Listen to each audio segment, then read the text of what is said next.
We all heard what Moses told the Israelites in today's first reading from the book of Deuteronomy.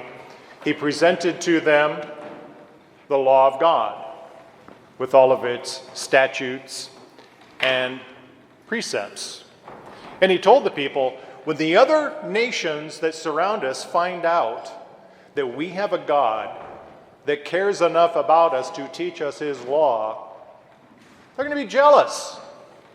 And they're going to look upon us as being a wise and intelligent people. And he said, be careful to observe these commandments. Don't add anything to them. Don't subtract anything to them. Just be faithful.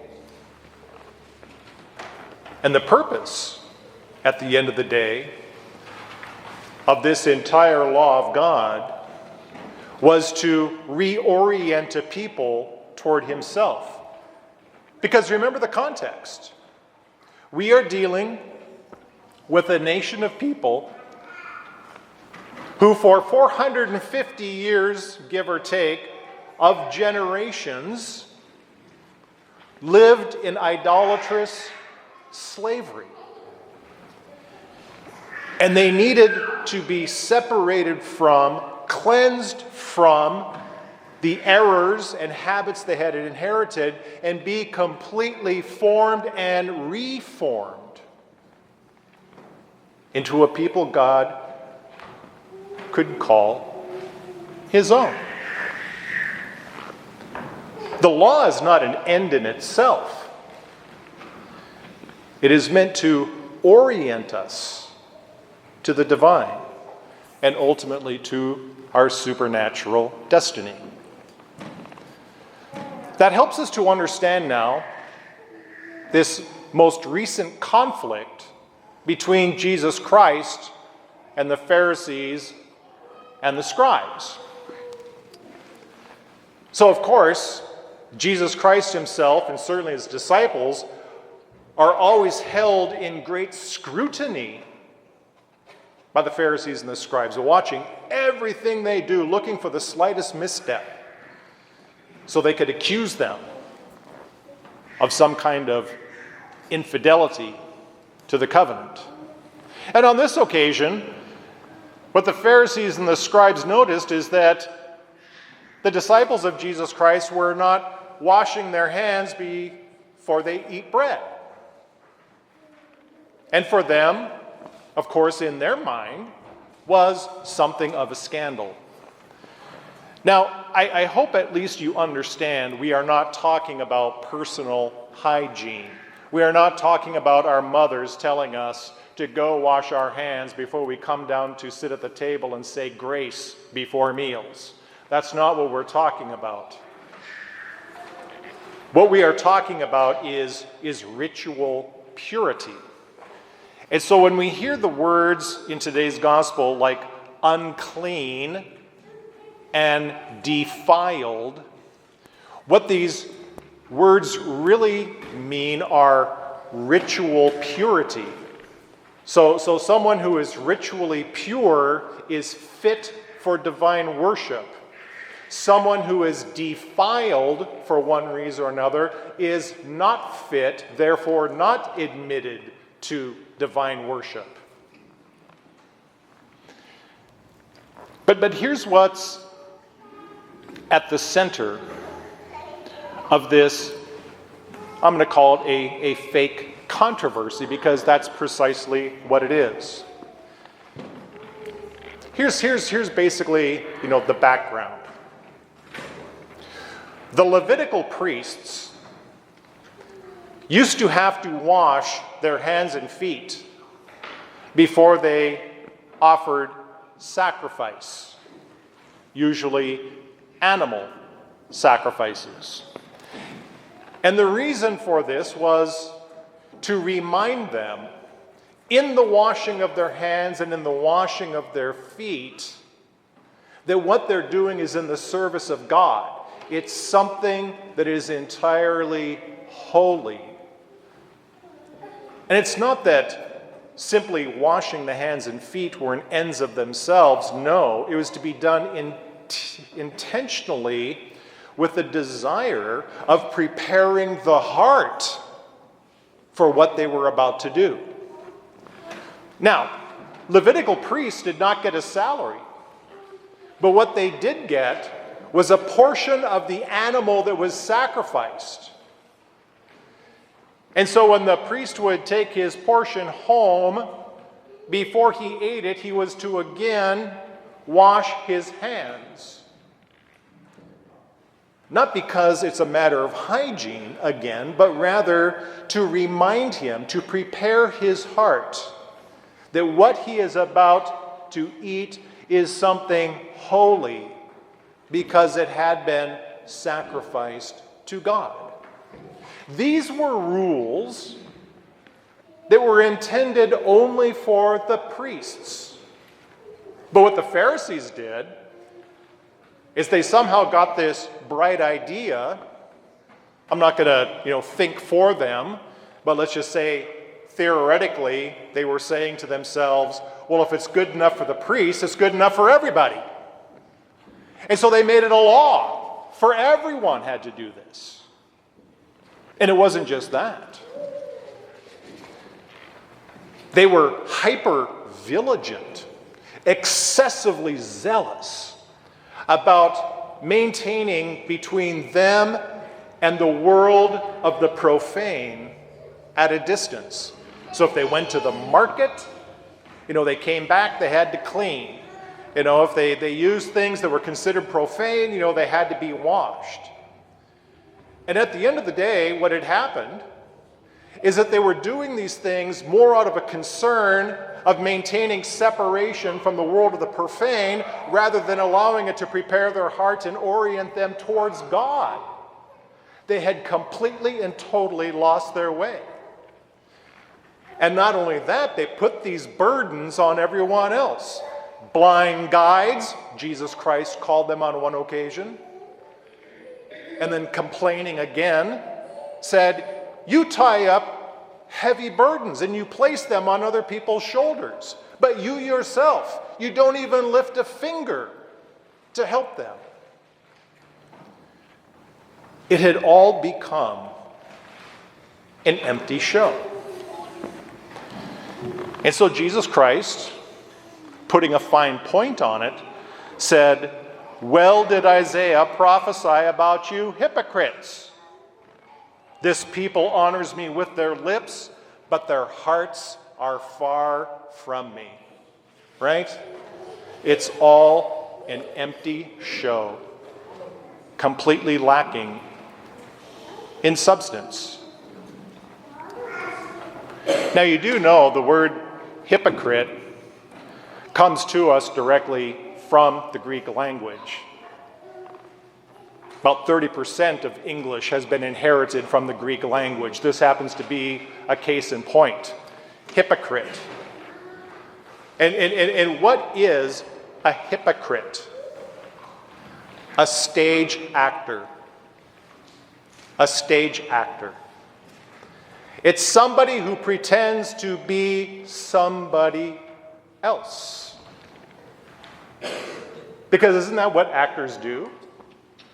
I mean, you'll pick your favorite actor, and then you watch a movie that they had made, and you believe that in the character that they portray, that's actually how they think, speak, and behave in real life as a human being who is not portraying a role. Not at all. It's pretty scathing, isn't it? For Jesus Christ to turn to the Pharisees and scribes and call them actors. Actors. I guess you could say, if we want to push the analogy even further, if you want to go back, deep into your memory, when you're in high school and you're studying, literature and drama and all that stuff in your English classes, you're going to recall that, in Greek plays, what did the Greeks do? They wore masks. They wore masks. And it kind of takes this deeper into this scathing indictment of Jesus Christ against the Pharisees and the scribes. That they are walking around wearing a mask, pretending to be something that they're not. So it begs the question, do we think that Catholicism is immune from this kind of infection? That hypocrisy can worm its way in to the ordinary lives of Roman Catholics and take over and make them pretenders to the faith and not disciples of Jesus Christ. Because my goodness, do we have a lot of externals? Do we have a lot of devotions, pious practices? We have more than enough.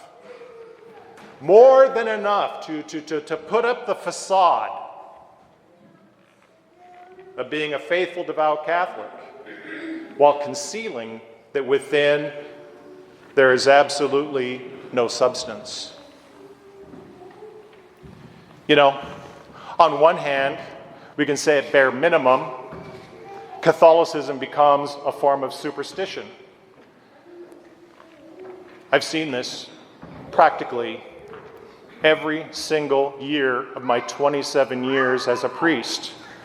Case in point being Ash Wednesday. To come to receive the ashes, but with no intention, none at all, of repenting and turning completely back to Jesus Christ and giving their lives to Him and living their Catholic faith with sincerity and love. Because they come and then they go. Not picking on him, I'm just stating the obvious. Stating the obvious is offensive, that's not my problem. At the worst case is that you take the trappings of Catholicism, you mix it with witchcraft and the occult, and then you get voodoo. So yes, distortions are possible. Distortions are entirely possible, and they do happen. You can even look, I wish I could have remembered, I should have Googled the quote and found the name of this one relatively well-known atheist who said on one occasion, "I don't believe in God, but I'm going to live like I do, just in case." Just in case. Okay, well, you know what? That's a start. Let's at least say that's a start. So let's get to what Jesus Christ is really wanting to address. As always, I'm not going to say he cares less about the externals, because obviously he cares a great deal. Why else would he, appear to, St. Margaret Mary Alacoque, and reveal to him the devotion to his Sacred Heart and wanting to see established, the practice of the first 9 Fridays. So externals are very important to him, but with one significant and very important caveat, that it actually expresses the devotion that already exists in your heart. And not only expresses, but also makes it deeper. If you do, the first 9 Fridays, if you do the first 5 Saturdays, just because you don't want to go to hell, you've missed the point. Completely missed the point. Because going to Mass and receiving Holy Communion on the first 9 consecutive Fridays of a month is not going to save your soul. But your faith in Jesus Christ will. And living that faith with sincerity and love. And so he turns his attention to what it is that truly defiles, what truly makes us unfit for divine worship. And it has to do with what is coming out of our heart. What it is that is coming out of our heart. Nothing outside. This very common world. When we say profane, we don't mean obscene. Profane is a technical term that means, not sacred. I hope you understand that. So when you look at the very common profane world, Jesus Christ is saying, there is nothing on this planet that is outside of you that can make you unfit for divine worship. And on top of that, there's nothing you can eat.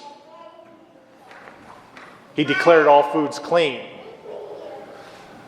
That can make you unfit for divine worship. What can make you unfit for divine worship? Sin. And the inclination and desire to sin. That's what makes us unfit for divine worship. You all know the rules. You commit a venial sin. There are practically innumerable ways of obtaining remission of venial sins. A variety of pious practices and devotions, but that have to be done with the intention of seeking the Lord's mercy and his forgiveness and healing. There's certainly going to Mass and receiving Holy Communion. That has to be our intention of continually being cleansed and purified so that our heart is rid, of these things, so that we may be more worthy. More worthy. Not because of our efforts, but because of the free grace of God working through these things. But God needs our cooperation. He needs our will. He needs our desire. He needs to see love.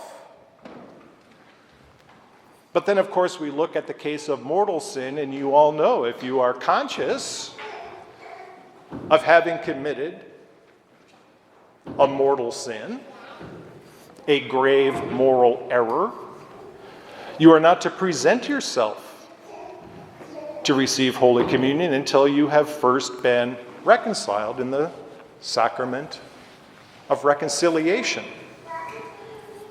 And what does the sacrament of reconciliation affect? Does the sacrament of reconciliation cleanse us on the outside? No, it does not. That already happened once. When we were baptized, we were washed on the outside with water to signify an interior cleansing. And in that interior cleansing, we were given a completely new heart. We became an entirely new creation. It's all been done by the grace of God. And what remains is to be faithful. But we're going to trip and fall. We're going to trip and fall. And Christ, foreseeing that, and out of the abundance of his inexhaustible mercy, the first thing he did upon rising from the dead was present himself to the apostles and said, "Peace be with you," and then breathing on them said, "Receive the Holy Spirit. Whose sins you forgive are forgiven them." Priority number one of Jesus Christ rising from the dead was to declare his abundant mercy. It's an inexhaustible font of grace to which we must constantly take recourse to cleanse, purify, to keep us oriented towards God, towards our supernatural end. And with regards to all of these externals, all the devotions and pious practices, they're all very wonderful, but, I think the challenge that Jesus Christ is laying upon us today is to re-examine our use of those things. Are they truly deepening our love for Him? Or are we just going through the motions and we forgot the substance? So if that's the case, then we need to talk to God about that. And ask for the grace to come back to the substance and actually do these things. With a lively faith, hope, and love. Or else just put them aside. But we always need a place to start. And that place we start is right here and now, at the sacrifice of the Mass. It's where it all begins, because it is the Mass that is the source and summit of everything. And that goes for our interior lives. That goes for our devotional life as well, too. That we need to come here with a sense of intentionality. Why are we here? What are we doing? Who is it that I am receiving in this grace sacrament? And cultivate that first and get that nailed down. And then allow everything else to kind of begin to grow and to flow from that. Because at the end of the day, what the Church teaches is that all devotions, they flow from the Eucharist and are intended to bring us back to it. And if they're not, well, I'm sorry, they're vain. They're vain. But we also know how through the course of our Christian life, we used to do certain devotions at certain times and they kind of fell out of use, but new ones took their place. All good and fine. All good and fine. As long as they come from here and continually bring us back with a greater love than we had before.